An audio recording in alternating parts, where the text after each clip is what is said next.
Dr. Sara Gottfried, welcome to the Better Show. I'm so happy to have you here today. Thank you. Thrilled to be here. It's really few and far between to find healthcare practitioners who just focus on women, and then of that population, and even fewer that focus on the neurobiology of a woman's integrity and her constitution. So I'm really excited to be. We're going to go on a geeky magic carpet ride together today. All good. Yeah.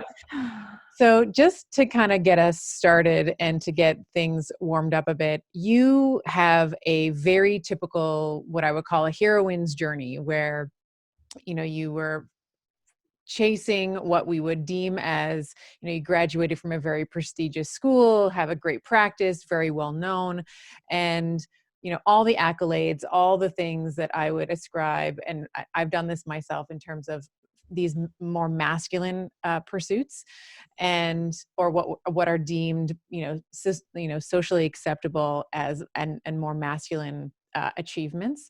But then you had a traumatic brain injury. And I would love for you, just for the listener who hasn't heard your story, for you to describe what happened and how that potentially changed your pursuit of health for you personally, and if it has changed the way that you practice. Thank you. Yeah. I feel like I've been guided with so many different things that have happened to me. And so what you're referring to is a fall that I had. This was January 31st, 2015. And I was with a group of doctor friends in San Diego. We shot a live stream all day long. And it was one of those days, as you described, that I would say was overly ambitious and, yes, sort of filled with toxic masculine energy, meaning that I hadn't eaten all day. The bathroom was too far away, and it was kind of a hassle with my Spanx and my dress. So I didn't hydrate. And so we pushed hard all day long. We had a great day in terms of connecting with our audience. But then we found ourselves at about 10 o'clock at night, sitting in a kitchen, trying to figure out what to eat. And that's when things got interesting. So I ended up fainting. And I fell back in this kitchen so hard and hit my head on a tile floor. I hit my head on a granite tabletop on the way down. And I hit so hard that I had what looked like seizures. And I woke up after a few minutes. I was surrounded by this group of doctor friends. And so they coded me. They sort of, tried to resuscitate me. And then I blacked out again, and I had another episode of what looked like seizures.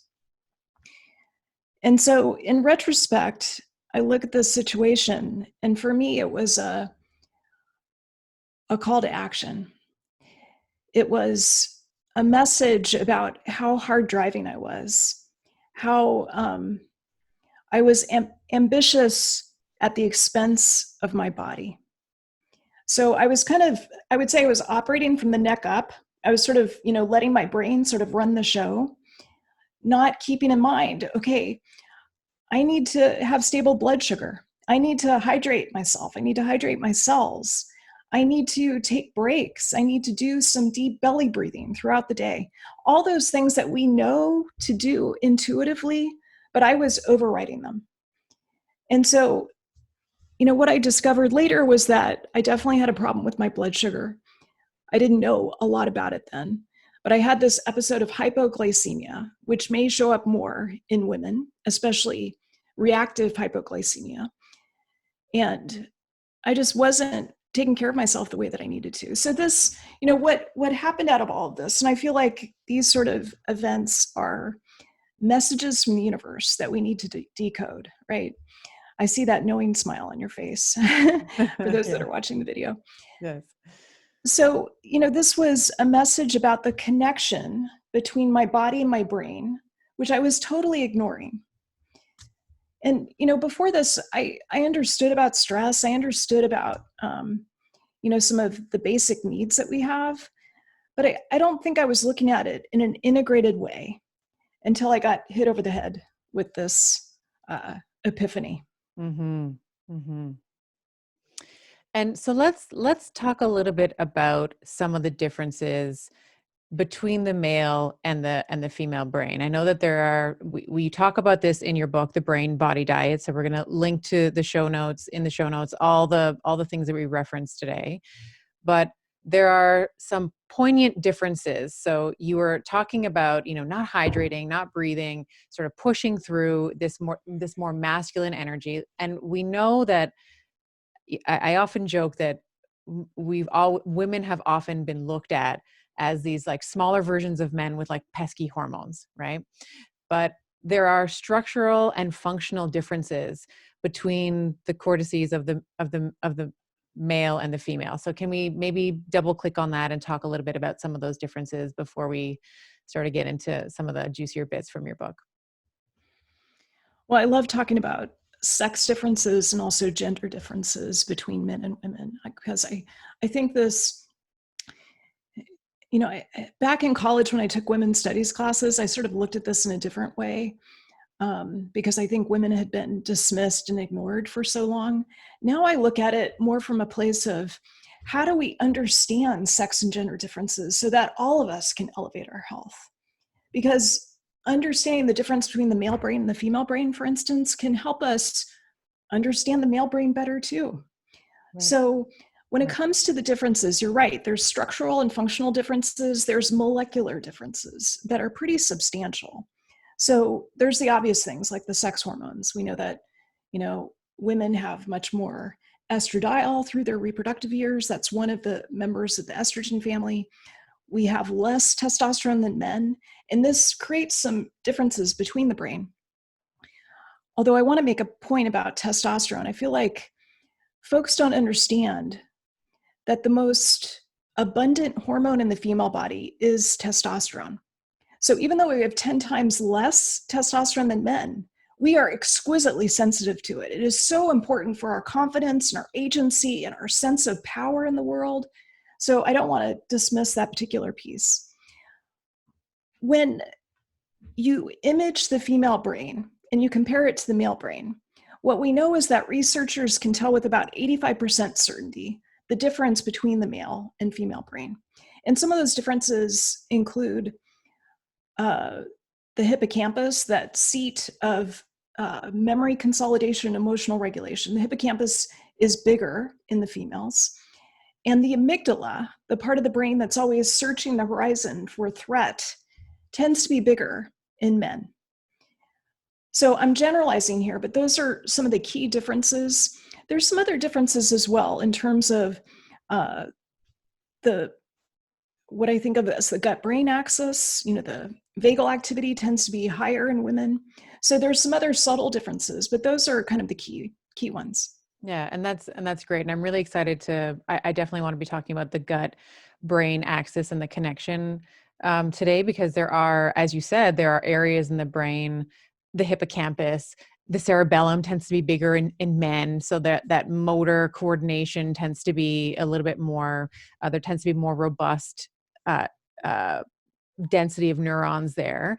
And even our prefrontal cortex, like females tend to have a larger prefrontal cortex, to your point, because we marinate, because it's, exquisitely sensitive to estradiol. So if you marinate the brain in the phenotype estrogen, you're going to have areas that are going to be bigger, like the PFC, like the hippocampus. And that's why women with stealth-like accuracy, right? They can like pick up subtleties in your facial expressions. They can figure, they can sort of read between the lines because we just tend to be stronger with nonverbal communication for that too. I just wanted to point that out. And I love the differences that you've highlighted. So Yeah, let's talk. I like that you added the PFC, the prefrontal cortex, because I think of this as the CEO of the brain. Mm. And what we're learning as there's more women in the C-suites and more women on boards is that boards perform better when women are on them. Female CEOs perform at a really high level. And they still make up the minority of CEOs, at least, well, in the US and probably globally, but Yeah. that's changing. And Mhm. I think understanding some of these uniquenesses that women have really helps us kind of understand emotional intelligence and how that maps onto the way we function as a society, as a culture. I love that. Yeah, I have a theory that well, it's not just my theory, it's the things I've read and I'm like, "Oh, that makes sense, I'll take that." The insula, which is the area in the brain that sort of receives the information from the micro we always talk about women's intuition, right? Like the women always listening to your women's intuition, and the insula, which is an area that sort of talks to, the gut, is also larger in women. So I'm excited to talk about this. But before we do that, can you define? Because I want to talk about the broken seven that you talk about in the book. But what is a when we talk about dissonance between the brain and the body? You call this the brain body failure. Can you explain what that is and maybe some clinical pearls or insights if you had a woman coming into to your office that's maybe in her mid 40s and her mid 50s, and you're suspecting that you're seeing that brain body failure? What are some cues or some clues that you might be picking up on with her? Great question. So there's a lot of them. And, one of the things that I think is an important clue is vasomotor symptoms, hot flashes, night sweats, and starting to notice some mood changes, um, especially in women in their 40s. So I'm a big believer in more information about perimenopause. I think perimenopause is such a pivotal time in a woman's life cycle, and it's a time where, unfortunately, women start to get dismissed more. They go to their primary care doctor and they explain they're having night sweats, or they explain, okay, I don't have major depression, but I've got this moodiness that I never had before. And they often will get, sort of patted on the back and told, well, you're getting older, you're not sleeping as much, you have young kids, that's the reason. And no one bothers to check their blood sugar. No one bothers to check their insulin level. No one bothers to look at, some of these factors that are so important between the body and the brain. So hot flashes, night sweats, I think are really important. I think mood is such an important indicator. It's like a barometer, I think, of the brain body connection. And it's also, I think hormones drive what you're interested in. And as your hormones start to change, that can be, right after having a baby. Postpartum is a really common time to have this, but also in perimenopause. And the way that I think about the hormonal changes in perimenopause is maybe a little different than some other folks. I don't see it as, kind of this sputtering that happens down to zero. It's more like this initial first phase of perimenopause, which typically is between like 40 and 45, where your estrogen starts to fluctuate wildly and progesterone declines. And Hmm. so it's a period of relative estrogen dominance or dysestrogenism. And then the second half of perimenopause is when estrogen starts to decline. It's not fluctuating wildly quite as much. And overall, it's less than what you had. And we know that for women who are really sensitive to their estrogen levels and to their testosterone levels, it can lead to mood changes. And what I always ask my patients is, tell me about your pregnancy. What was your mood like? What was your mood like after you gave birth, if they've had children? Because that postpartum period is often a preview of coming attractions in terms of the brain-body connection. So I mentioned estradiol and progesterone, but there's also thyroid, there's testosterone, of course, there's cortisol. So I think cortisol is in many ways the elephant in the room in terms Mm. of brain body connection in both directions, Hmm. because we know the gut brain axis is bidirectional. Yes. So I think those are some key issues. Another one is the mitochondria. I have so many patients who give me this clue. They say, I love to exercise. I've exercised regularly, but I just don't recover the way that I used to. Or Right. I'm so tired. I can't do burst training. I know you told me I should do some HIIT training. I just can't do it. I'm too exhausted.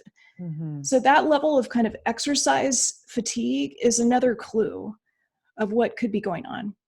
Now, there's also the work, if we could get geeky for just a moment here. Oh, please. There's the work of Lisa Mosconi, who I think is super interesting. She just published XX Brain. And what she's shown is that 80% of women over the age of 40 start to have this slowdown of their brain energy. 80% of women. So that always makes me curious about, okay, what's going on in that other 20%? I want to study them and see what's different. The outliers look like? Yeah. What do the outliers look like? And then for these women, the 80% who have this slowdown, the technical term for it is cerebral hypometabolism.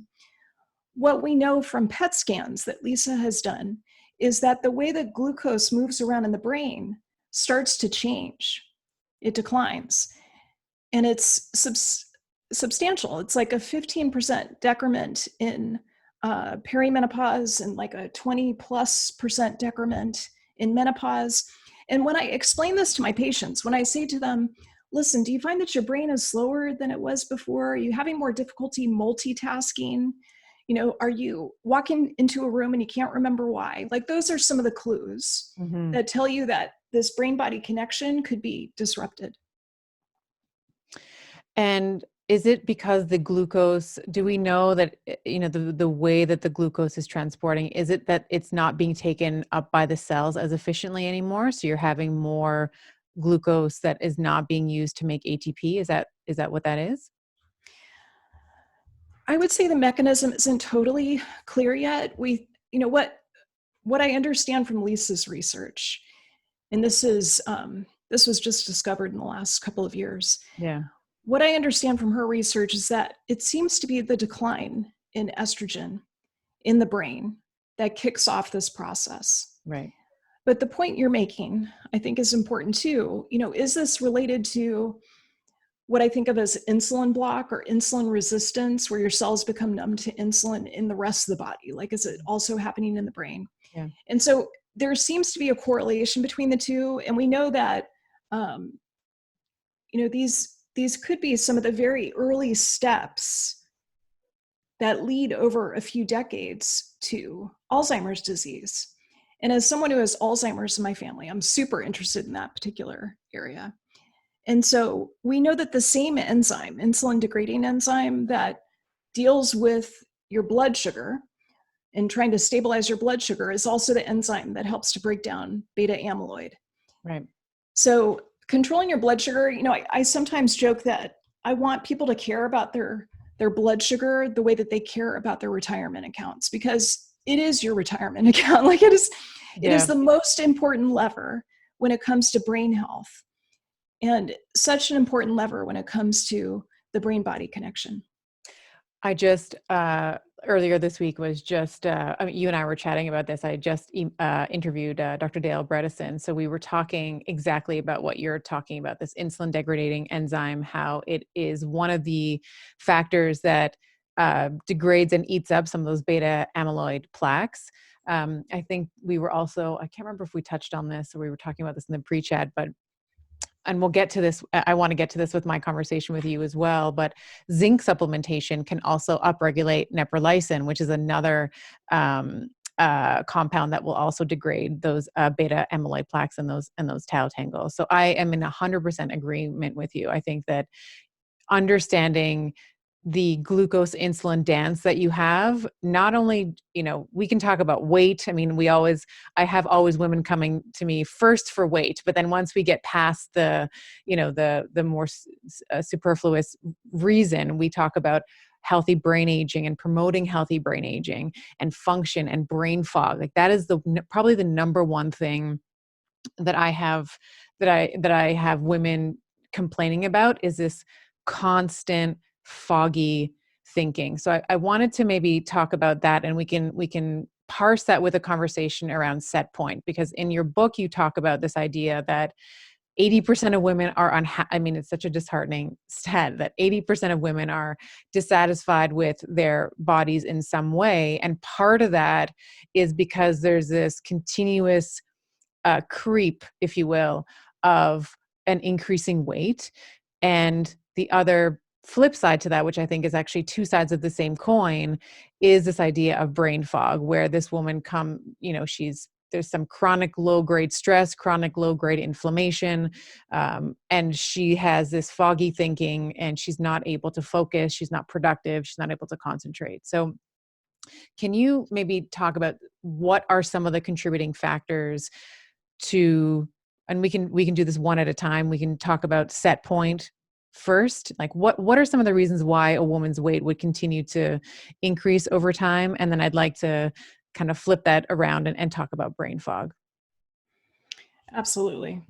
Well, so your previous question was about, what are the symptoms? What are the clues of a disrupted brain-body connection? And I think brain fog is one of the most important ones. I agree with you that weight is also important, because I think this rising set point, as it is with you, it's the thing that gets a lot of women into the door of my medical practice. And then once we start to look under the hood, we see all these other issues that need to be addressed. So I think that's really key. Anxiety, depression, those are other clues. Addiction. I think our understanding of addiction in this context is really poor, but we're making some progress. And then early memory loss. Since you mentioned Dale, I feel like I have to tip my hat to him. So with brain fog, I think that's another important clue of cerebral hypometabolism, of this slowdown that happens in the brain that Lisa Mosconi has researched so well. And what was interesting to me, Stephanie, is that I have a lot of patients who complain to me of brain fog. And when I went to the medical literature to start to look at this, I realized that it's not considered a real entity by conventional medicine. Now, this isn't the first time I've been disappointed by mainstream medicine, but it makes it much harder to research and to understand the underlying mechanisms, and then to come up with the proven solutions when you don't even consider it a problem to start with. Right. From more of a precision medicine, personalized medicine, functional medicine perspective, I think of brain fog as the clue, a more specific clue than brain-body disconnection. It's about membrane permeability. So it makes me think of loss of integrity of the intestinal lining, and also loss of integrity of the blood-brain barrier. So that's kind of the way I think about brain fog. I especially see it, I certainly see it in my patients who are in perimenopause and menopause. I certainly see it in my patients who have blood sugar issues, which, if you look carefully enough for it, as I'm sure you do, it's, 50 to 70% of my patients. Always. Yeah. And then the other population that I see it in a lot is my patients who come to me who are breast cancer survivors. And they've had chemotherapy, they have chemo brain. I think that's another really important population. But you raised this point about the adipostat, the set point, and I think this is a really important topic because, what I found as I tried to navigate my 30s, and I imagine this is true for a lot of our listeners and viewers, is that I had my first baby at 32, and I had my second baby at 38, and it was so hard to lose the baby weight. I mean, first of all, I gained too much because I have a food addiction tendency, and when you're pregnant, that's when you just I'm eating for two. Yeah, you think you're eating for two. It's like, no, you're eating for 1.05. I know, it's so true. Yeah, so I gained all this weight, and then I, all the usual tricks that I had in terms of exercise and cutting calories and even cutting carbohydrates just didn't do the trick when I was trying to lose the weight postpartum. And so we know that that's a really vulnerable time. But even for women who haven't had children, what we know is that there tends to be this kind of steady increase of gaining weight. And unfortunately, especially over the age of 40, it tends to be more fat mass and less muscle mass, which also, disrupts that body-brain connection. So the adipostat starts to change, and the way that the adipostat, or the set point in the brain, works is that it closely monitors your calories, probably your macronutrients, and makes adjustments in hormones, downstream hormones, such as ghrelin, the hormone that tells you to pick up the fork, and leptin, so that your appetite is supposed to be closely regulated. But what I find in a lot of my patients is that the adipostat gets jammed. And I certainly experienced this in my late 30s, where I just was hungry all the time. And it was very hard to manage until I started to address the hormonal root cause, which in Mhm. my case was related to leptin and insulin and ghrelin. It's interesting. I find most of the women, just as an aside, sort of a clinical pearl, I find that most of the women that I work with, they have some degree of leptin insensitivity, meaning that when they should be putting the fork down, as you said, so ghrelin is the thing that makes you, pick the fork up. Leptin is the one that makes you put the fork down. Like, okay, I've had enough. Um, there's one, they will over consume calories to the point where it, the leptin action on the hypothalamus in the brain is just not there. And there's been quite a few studies that are actually quite old. And when I first found these, I couldn't believe that I hadn't heard of them earlier. But literally, for every measure of BMI, every measure of body weight, women compared to men, women have more leptin insensitivity. So they will consume more calories at that any given level of obesity. So we are just exquisitely sensitive, I think, to becoming more leptin insensitive just by proxy of being a woman. And I can't tell you why that is. It could be that we have more adipose tissue, but leptin is secreted from the adipose tissue. So it's just this down regulation from the hypothalamus. I mean, maybe you have a better an explanation that I haven't come across yet, but Oh, I find I that don't have yeah. I don't have an explanation, but I want to validate what you just said, because I certainly see this in my practice. And I think, if I put on sort of my Paleolithic ancestral hat here, it makes sense to me that women have kind of this more tightly conserved adipostat and have this bias toward gaining weight Mhm. compared to men. Yeah.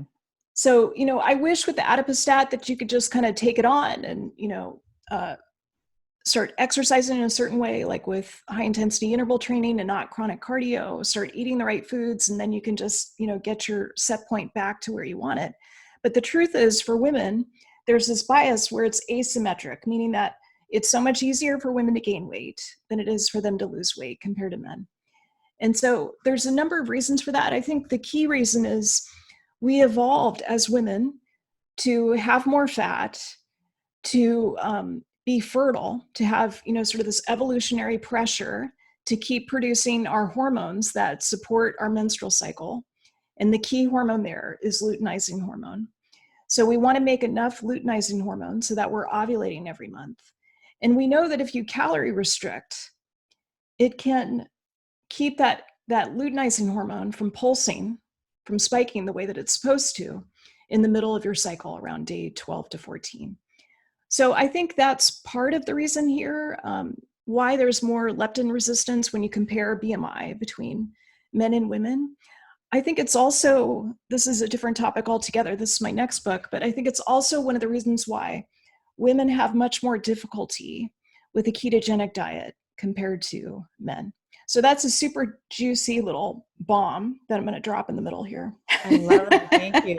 But I am on board with you. I have an online program. It's a ketogenic program for women, but I am also not of the opinion that a woman should be in a state of ketosis for the rest of her life. I think that there's a therapeutic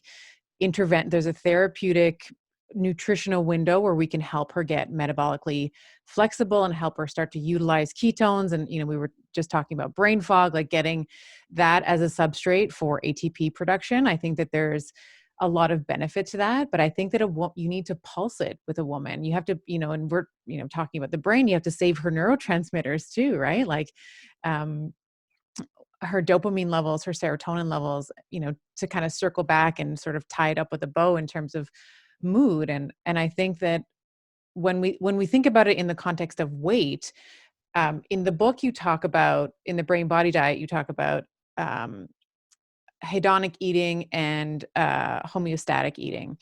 And I'm reading this book. So I read in preparation for our conversation today. Of course, I devoured this book, which is amazing. I'm also reading another book. It's called The Pleasure Zone by Stella Resnick. And it's a fabulous book. She talks about how, as women, we are pleasure devoid, and we actually avoid pleasure, just the way that we're cultured, the way that we're supposed to be martyrs and all this. But there was something that connected. So I was reading her book, and then I came back to your book the next day, and you were talking about this idea of hedonic eating. And I'm like, that's why we become addicted, because this is literally food becomes the only source of pleasure. We like wine and chocolate become these deities that we worship because we don't have anything else. There's nothing else in our lives that give us pleasure. Yeah, we have a pleasure deficit. I totally agree with you. Yeah. And it's, so I love that you brought this up because, I started conceiving a brain body diet about 10 years ago when I heard this quote from Christiane Northrup. And it feels like this is a good place to read the quote. Can I read it? Of course, please. Yes. So this is from chapter 5 called Hooked. And Chris Northrup was an early mentor of mine. I actually saw her in like 1988. She was doing a PBS special. And this was when I was getting a PhD in bioengineering. And I ended up dropping out of this PhD program and going into medicine because I just believe so much in what Chris Northrup was saying about women's bodies and how we have to change the conversation. We have to change the way that we conceive of women's health. I love her. I love her too. So here's what she said. Women today are asked to be wholly in one place, WHOLY, and then go home and be wholly in another with their family, with no model for wholeness. Unless there's an ego strong enough to integrate the two, it leaves a hole in the center, and into that hole falls addictive behavior. So I think it's exactly that point that you're making, that we have such a enormous pleasure deficit, and we run around a little less during the pandemic, but we tend to over provide, that martyr archetype that you were describing. And then I think it's very common for us to reach for food. I certainly did, like the chocolate and the wine and the other pleasures, to try to fill that hole. Yeah. So it's, of course it doesn't work very well, but it makes a lot of sense, and it sets us up for these sticky relationships with food. I'll often say to a patient that I'm seeing, especially someone with brain fog or with issues with their body weight set point, I'll say, tell me what you're drinking. And she's just like, well, I live in the Bay Area. I go to Napa. We've got a wine cellar. I share a bottle of wine with my husband every night, of course. Mm-hmm. Not realizing that, okay, alcohol is the number one disruptor of your gut integrity, right? That's what they give to animals to induce leaky gut. And we know that it slows down metabolism. We know that it tends to make you puffy, and it's certainly a neurotoxin. So I'm not saying, you should never drink, but I think we have to figure out, what's the right dose and what is it we're trying to feed with sharing a bottle of wine. Is there some other way to fill that need?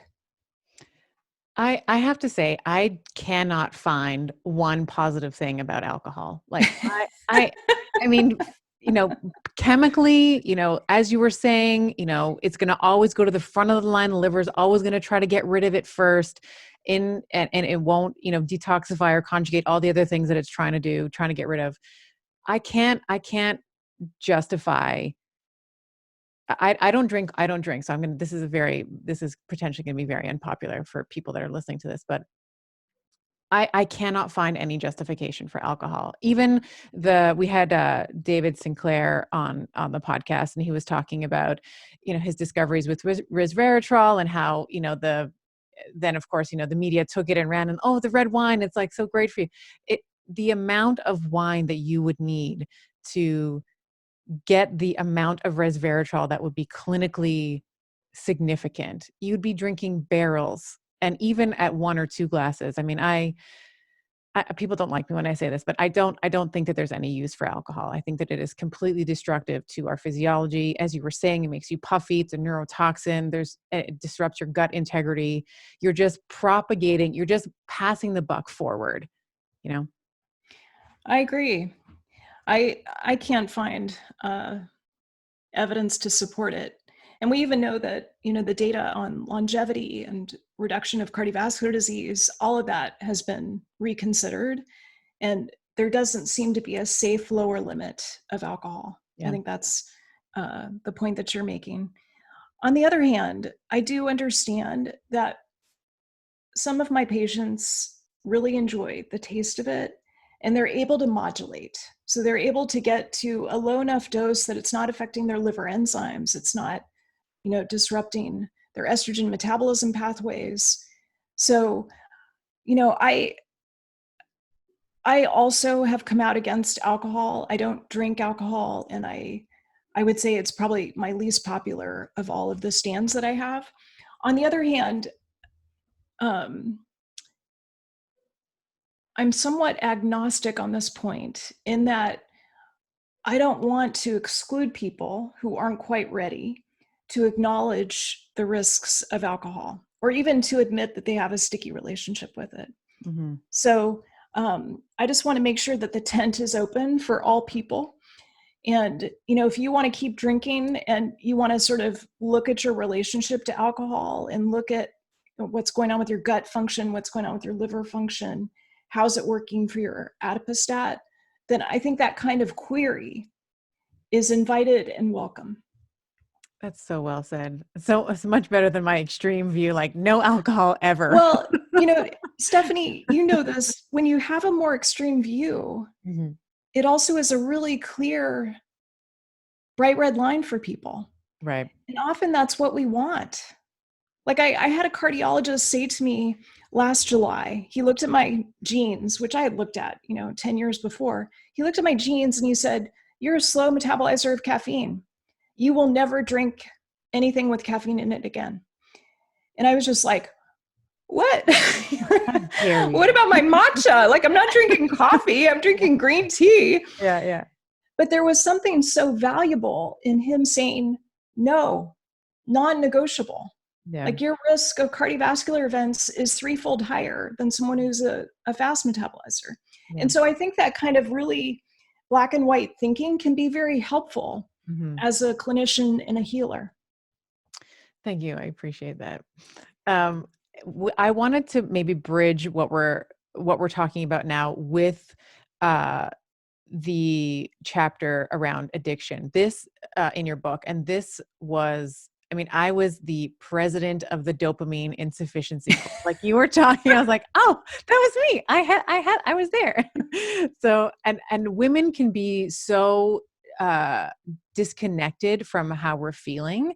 And in the book, you talk about, I believe her name is Marnie. She, I think you called it idling high. So she was just very uncomfortable with not doing anything, with slowing down, and use things like, socially acceptable things like exercise and working as ways for her to get that dopamine hit.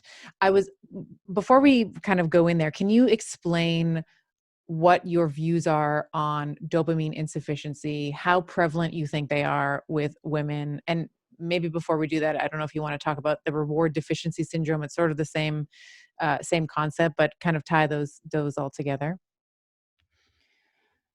Sure. Well, I think this is a very common problem.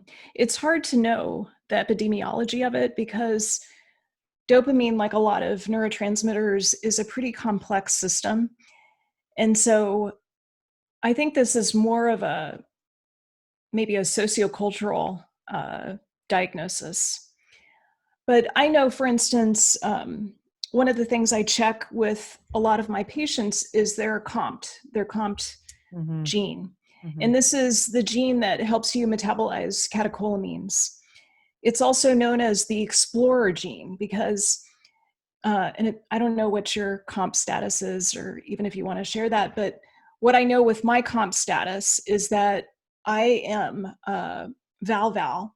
And what that means is that I chew through catecholamine so fast. And so I run around in this dopamine depleted state.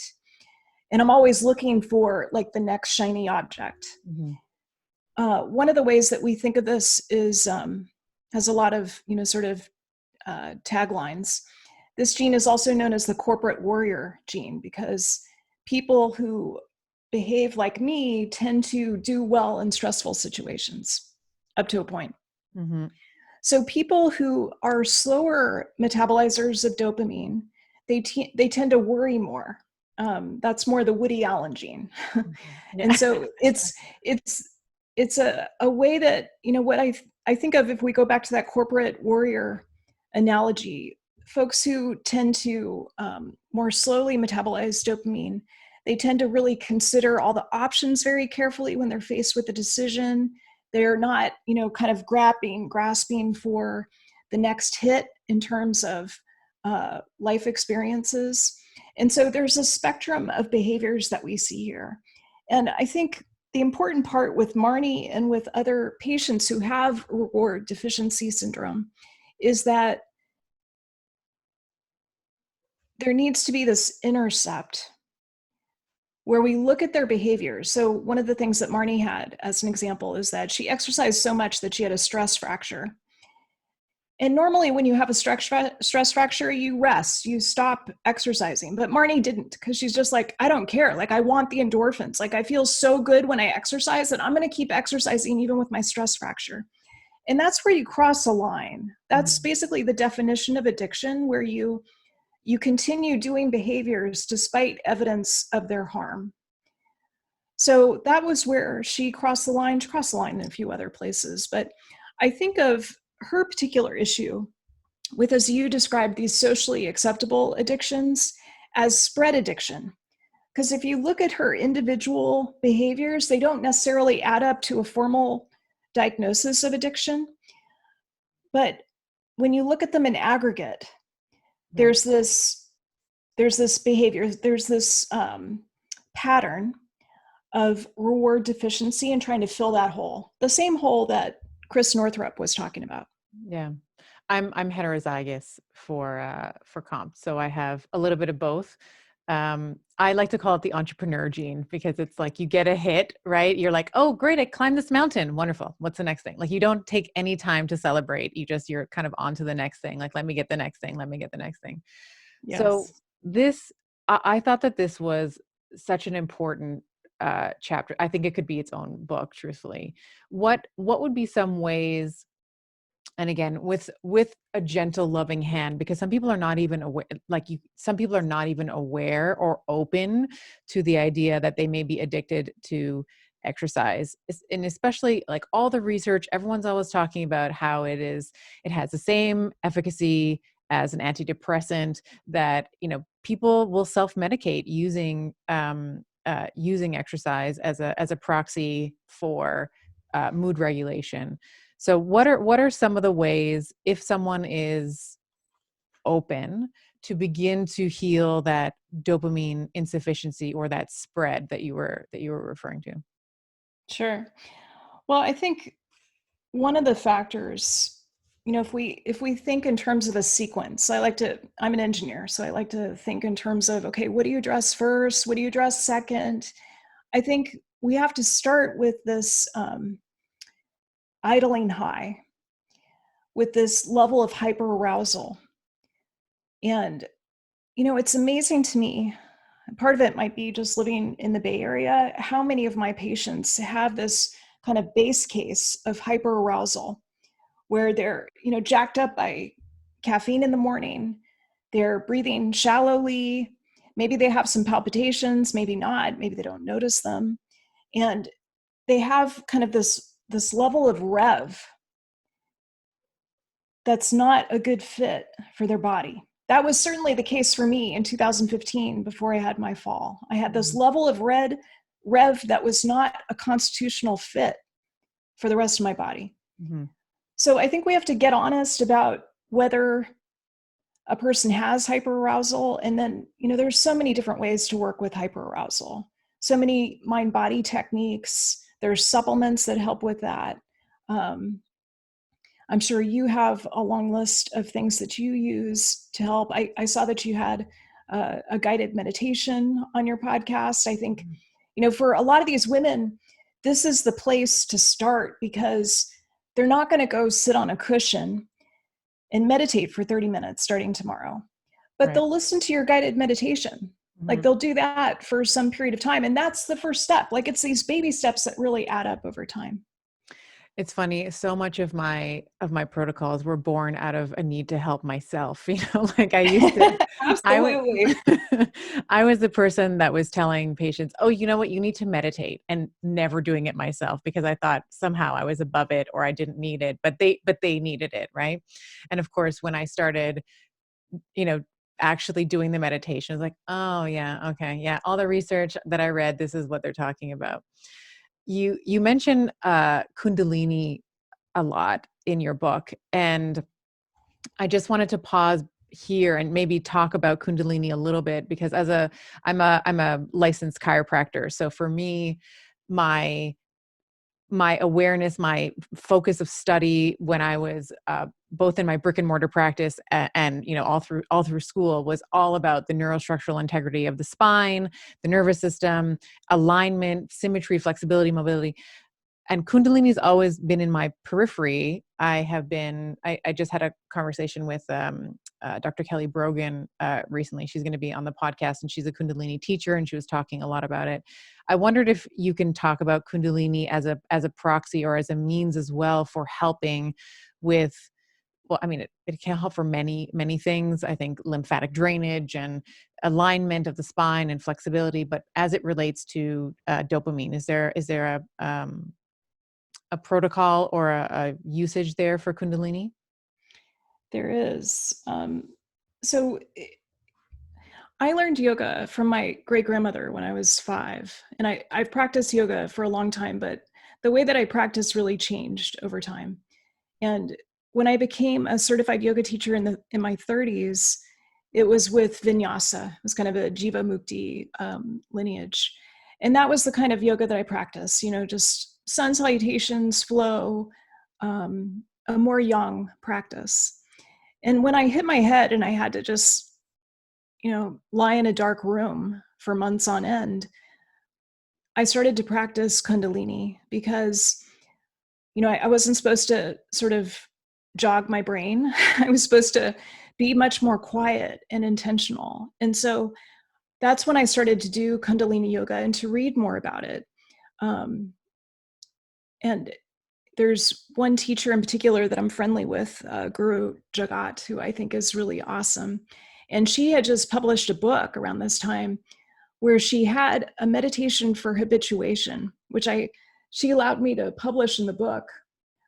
It's in the hook chapter, where she talks about a way of working with hyperarousal and with any sort of habituation that you notice. And I love her use of the word habituation because it's where you are creating a habit out of one of your behaviors that may or may not be good for you. Mm. And it's less loaded, less stigmatizing than the word addiction. So Kundalini yoga, I think of as kind of this one of many mind-body practices that's specifically aimed at working on the brain-body connection. What they say in Kundalini, and there's some evidence to support this, is that they're really focused on the pineal gland, which is right behind your third eye, and trying to, this is more in the spiritual language, trying to increase blood flow and increase a sense of balance. And so the belief is that there's this downstream benefit of better dopamine trafficking in the brain. I don't believe that that's been proven, but lack of proof isn't, evidence against. Lack of evidence is not evidence of lack. Yeah. Yeah. Mm-hmm. So I think Kundalini yoga can be really powerful. It was certainly helpful for me personally. And, I think some other issues, I tend to focus on supplements because I imagine this might be true for your patients too. You can't out-supplement a bad diet. You can't out-supplement like a crazy stress-filled life. But sometimes it's part of those baby steps that you can take to try Mhm. to slow down the body and create a sense of peace, like inner peace from that you can grow over time. And so there are certain supplements that I think have really been shown to make a difference when it comes to folks who are hooked or have habituation. And that includes amino acids. I've seen amino acids used really effectively in addiction and in uh, various use disorders. That includes 5-HTP, tyrosine, a few others. Um, Huperzine A has been shown to increase dopamine. That's also one of the supplements that's used with mixed evidence for Alzheimer's disease. And then the last one is progesterone, which has been shown to reduce cravings. And so, you started out this question, which I really appreciated, with, kind of looking at women and how does this show up for women? And if we go back to that first phase of perimenopause, where, after age 35, and some women over the age of 40, we're beginning to run out of ripe eggs that we can harvest each month. And as progesterone levels start to decline, I think sometimes cravings can increase. Yeah, And so often progesterone can help with that hyperarousal experience that's and great. with addiction. And where does humility come into this? I thought this was an interesting point you made as well, with humility and its role in healing and healing our dopamine deficiencies. And I think as a medical practitioner, graduating from where you've graduated from, the notoriety that has, I think it can be, and I'm not speaking for you, I'm just pulling from your book. Sometimes it's easy to say, well, I know more than you. And in the same way that I would be telling my patients, you know what, you need to meditate, and not actually thinking that, to have the hubris to think that I didn't need to meditate. Is that where does humility come into healing dopamine, or insufficiency, I should say, dopamine insufficiency? Well, I think humility is such an important part of our daily experience, especially during the current pandemic. I think as a physician, I definitely had experiences like you described with, you need to meditate. I didn't meditate this morning, but you definitely need to. And you over there, you really need to. All of If you you. tell me you don't have time, yeah, like that doesn't go over very well. I think um, our patients have a very highly tuned uh, radar for authenticity and, for sort of outsized egos. And I've been around a lot of outsized egos, and I don't find them very attractive. I find, the people who've had the greatest influence on me in terms of mentoring or teaching me concepts as I've gone through this educational training, um, were the people that were the most humble. Mhm. So I think humility is really important here. Um, and it's, as someone who's in recovery from addiction, I can say that humility was a cornerstone of my recovery, an absolute cornerstone. And my addictions, the way that they show up are things like workaholism, a sticky relationship with alcohol, food addiction, um, and maybe as part of the medical training that I went through, having this sense, even though I would say it wasn't fully conscious, that I had godlike powers. And it sounds Mhm. so ridiculous to say that now, and thank God I don't feel that way anymore. But in some ways, when you first start out, as a fourth year medical student, then as an intern, and then a resident in the medical training system that we have, which is so traumatizing, the only way that you can function is to think that you have superhuman powers, which of course we don't. Mhm. But I think all of this maps back to humility. And, I wrote about humility in this chapter, trying to think if there's anything. Oh, I did make this point that I'm from Alaska, where, if you're not humble in Alaska and you don't realize that humans don't have the upper power and the weather can change in 5 minutes, you die.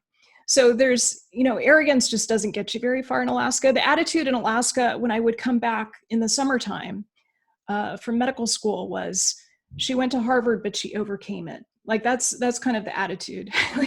Yeah. She's not as insufferable as some of the other people who went to that school. Yeah. So I think humility, a big part of humility in terms of healing, whether it's dopamine insufficiency or reward deficiency syndrome, is admitting that you don't have all the answers, admitting that you need help, admitting that what you've been trying to deal with, the stress fracture or the addiction to online shoe shopping, isn't working, and you need to try something new. And you probably need some accountability and you need some support.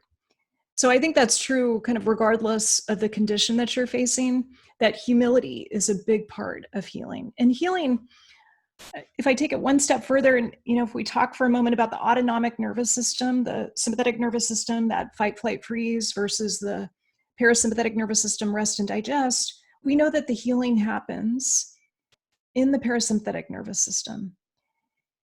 And I think you have to have humility to dwell in the parasympathetic nervous system and even to create that balance between the sympathetic and the parasympathetic. What do you think about that, Stephanie? I agree 1000%. That's where all your recovery comes from. Even, for Marnie, who had the stress fracture and is exercising, all your gains come in the recovery. All your gains come when you are able to settle in to your parasympathetics, and the sympathetic tone or sympathetic dominance, I should say, that most of us develop. We get used to and addicted to the stress. We get addicted to putting our foot all the way down on the gas pedal, and we forget how to brake. And I've said this many a time. I think that the sympathetic nervous system is a brilliant adaptation to an immediate threat. But the problem is that we never disengage from it. We become addicted to it. And this is why I wanted to spend so much time talking about this habituation or dopamine insufficiency, because I think that most of us we are not aware that our prefrontal cortex is off and that the limbic system is just running the show. Yeah. I agree with that. And it's, I also think there's a history of not understanding some of the male and female differences with the autonomic nervous system, because the original research that was done by Walter Cannon, looking at the sympathetic nervous system and the stress response, was done entirely in men. And that he's the one who coined the term fight or flight, not realizing that women don't always respond that way. They often will freeze or they'll have some other response. And it wasn't until the 1980s, 1990s that Shelley Taylor at UCLA realized, one of the ways that women cope the best with stress is to tend and befriend. So to be a podcast host and to be a benevolent force like you are, to deal with a crisis over COVID by staying connected with your best girlfriends and having kombucha happy hour with them, staying connected with your family if you live within a family unit. I think this tend and befriend is really the answer for so much of what ails us in terms of that mismatch that many women have, and I used to have and still sometimes have, of too much stress, too much cortisol for what my constitution can handle. Mm-hmm. Yeah, that's beautifully said. And this is why I wrote an article, maybe it was a year or two ago now. Got some blowback from the guys, of course, but it was really about the neurological reasons why women are designed to be leaders. And when a woman is stressed, like you said, she'll call up her girlfriends, she will tend to her children. The other thing I notice is I like to clean. I like to clean my environment. So I'm tending to my environment. Like what can I change? What can I rearrange? What flower can what flower arrangement can I put here? I don't go to war. right? Like I don't go and fight, I don't pick fights with people. That's how I process it. And I think the more, and maybe this is maybe off topic, but I just feel like I'm having a coffee with you right now. Like I feel like, the more that we can educate, I have boys. So the more that I can educate my boys to have higher, uh, uh, to be able to identify their emotions and to not to try to run away from them. If they're upset, they cry and they should cry. There's no such thing as, boys don't cry, you're okay, get up. Like I think that the more we can impart the feminine, uh, influence into the whole being, whether irrespective of your sex or your gender. I think the more that we can have a whole integrated male and female. So for me, I was much more male. Like I was always much more male, much more masculine energy, like achieve, achieve, achieve, do this, do that, do this, do that. And for me, my slowing down is I didn't hit my head, but my, and I'm writing about this in my book, but like my like I hated my period. My period was like my arch enemy. And of course, we know that your menstrual cycle is a vital sign for women. And all of the hormonal derangement that I had was because I was just rallying against it, like not listening, like not listening. I'm going to continue. So I think that if we can impart more of the feminine to our type A personality, high achieving women, and more softness to our men, and allow for that femininity feminine energy to flourish, I think we might have, political leaders that deal with situations, in different ways. We wouldn't have wars. We wouldn't. So maybe this is like totally off topic, but just wanted to No, I love plant that. this. Maybe we'd have more Andrew Cuomo's, right? Like, Maybe. Right. I think this is such an important point because part of what I'm hearing you say, the subtext is that and I think this is right, although I didn't put this in the chapter. I think addiction or being hooked for a lot of women is the way that we rail against having too much masculine energy. And, we try to cope with it by exercising more, or, anesthetizing with wine or whatever it is. But I think you're right that, the more that we sort of allow for the what's true, and we stay connected to that and embodied, and also teach our children how to do that, that's a model of wholeness that we're desperate for. It's the model of wholeness that Chris Northrup was asking us to step up and do. So I love that. And I think, kind of connecting the dots between this imbalance between the masculine and feminine and how that shows up in various ways, including with addictive tendencies, is very important. One of the through lines of your book, and not just this book, but I think and all the books that you've written, is that, you're not stuck in this case, you're not stuck with the brain that you have. It's that it can be improved upon over time, which I think is such a message of hope for people, because often we don't realize that our thoughts often are these automatic negative thoughts that Dr. Daniel Amen talks about, these ants, that they are running the show. And I would love if you're willing to maybe share what it looks like for you in, a day in the life of you integrating some of these holistic practices that you outline here, and how do you honor your brain, and how do you honor your body? What a lovely question. Thank you. Yeah. So one of the things that I've been working on is structure and also a lack of structure, because I think both are important. And I even think we had an email about unstructured time and how I Yes. think that's so important for women. Yes. Mm-hmm. So the structure that is really helping me right now is I get up before the rest of my family. That's not hard because my teenagers get up at like noon. Right. But I get up around 6 because it's such a potent liminal time. Sometimes it's a little bit earlier. It depends on how many deadlines I have. But I get up early, and I typically will make some sort of drink. I've been doing an N of 1 experiment with green tea. and L-theanine. So I've been having a little caffeine, with apologies to the cardiologist who told me not to, just for the sake of science. So I will make my green tea, and then I'll sit and meditate. And sometimes it's the 4-7-8 breath, 4 rounds, and that's it. Sometimes it's a longer meditation. 30 minutes is what I know really helps me in terms of brain-body connection, and really helps me tune in. It's hard to do that with 4 rounds of 4-7-8 breath. And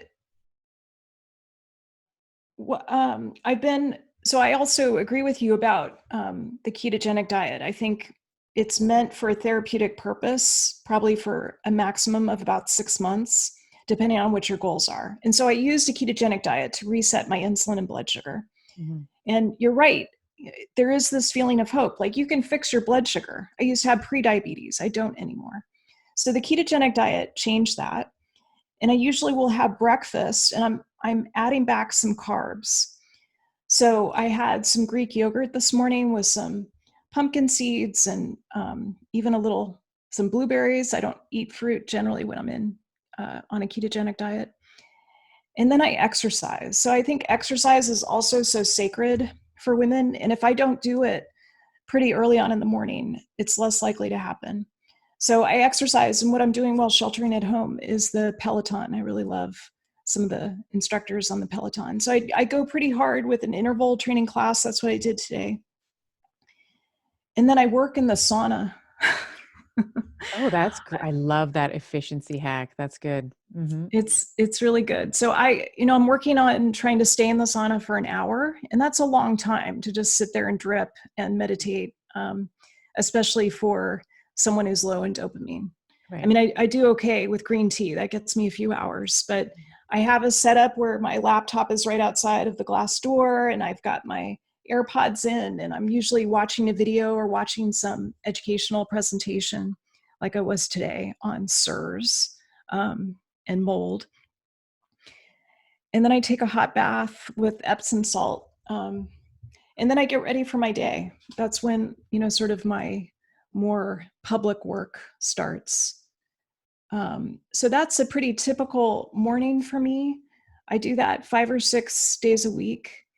I do more yoga on the weekends. Sometimes that meditation with the green tea will be a yoga practice for 30 minutes or so. Mm-hmm. And then my apex is usually like some mission-driven work that I want to get to during the day. So you're my apex today, Stephanie. Thank you. And then I wind down. So I'll do some other work when we're finished today. I've got a slide deck that's due for some of the education that I do for practitioners. And then I try to be thoughtful about meals, because I think I have a food first philosophy. I think food is such an important part of who we are, and how we feed our microbiota is so essential. So I'm really intentional about food. And then we have a family dinner together, my husband and my 2 teenagers. And then we wind down. So like yesterday, we sat in the backyard, my husband and I, and we got emotionally current, which I find is very important in a marriage. I had one marriage that didn't work out where I didn't do that. And so it's really important on this one. We're going on 17 years. So that's, it's working well. How do you get emotionally current with each other? Well, my husband has a very different work style than me. He's a type A personality. And so he's an entrepreneur, and he's just, he's got 17 business ideas before breakfast. And so he goes so hard. And right now, I think many men who are dealing with the pandemic and the crisis that's happening are obsessed with the stock market. And that's certainly the case for my husband. So, he needs to process the stock market and tell me exactly what's happening sort of hour by hour. And at the end of the day, we can actually, his hyperarousal state starts to come down a little bit, and he starts to breathe, and we can talk about, okay, what's under this? Like, what's the juicy underbelly of the fear and the concern that you have about the stock market? So he channels it into, he's learning options right now. He channels that fear that I think many of us have, existential fear right now, he channels it into what for him is productive learning about options. And so getting emotionally current is about asking simple questions like, what went well? What was the highlight of your day? What was the best interaction that you had? What went well, how does that change what you're going to do tomorrow? Oh, I love that question. What fears do you have? What can I do to support you? Things like that. That's great. Yeah, one of the things I've noticed with the pandemic is it's bringing up a lot of, I mean, maybe 100% of the population, we've all experienced some trauma to some extent, big T traumas, little T traumas. But it brings there's something about the lack of control, or I don't know, I can't put my finger quite on it, but it is triggering for people. It brings up old trauma. So the fear, so maybe it's focusing, and not to, maybe your husband is or not, but focusing in on the stock market.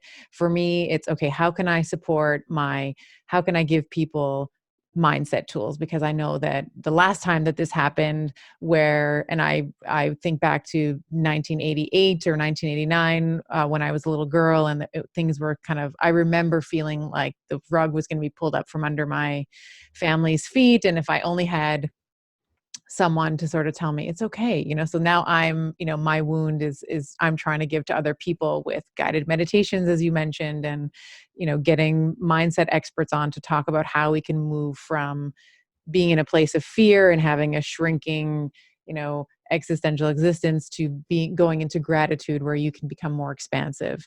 So I think that it's interesting to see how people are responding to it. And some people are just flat out angry, and it's a conspiracy theory. And, there's all these different permutations of it. And it's been really interesting to watch. And I don't know if you've been exposed to differing opinions of healthcare professionals, but even in my network, there's people on like very different sides of the continuum in terms of what's happening, how it's been handled, what the impact is on the economy, what it really is. Is it a virus? Is it a 5G thing? There's all and everything in between. So I don't know if you've made the same observation around people's reaction. Certainly have. And I agree that this is, as you were talking, it made me think of Eckhart Tolle and how he talks about the pain body, sort of this collective pain that we carry around, and it gets activated. And I think for so many folks, their pain body is activated right now. And so it shows up in different behaviors, like the conspiracy um, uh, shouting that I'm also hearing from some healthcare folks, and my husband becoming obsessed with the stock market. Um, I think it's in some ways maybe the answer is humility.